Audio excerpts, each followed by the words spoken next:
So there are a few questions you can ask, in terms of before investing in any marketing approach.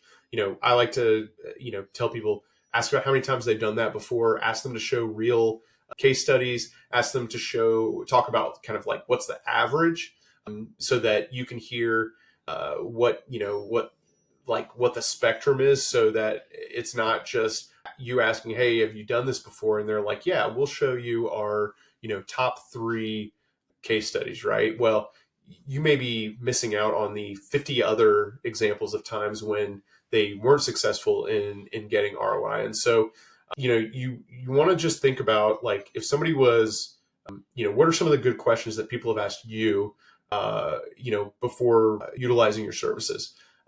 Those are the same things you want to ask. You don't need to be an expert at marketing to make an expert level decision, right? And make a good decision for your firm. All right. So one last thing I'll add there is, red flags that you should look for when evaluating marketing partners.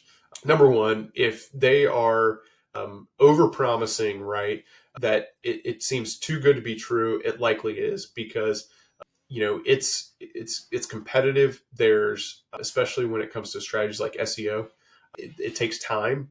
Advertising is kind of a different animal. And so the biggest thing is you want to see repeatable, proven results on more than one occasion.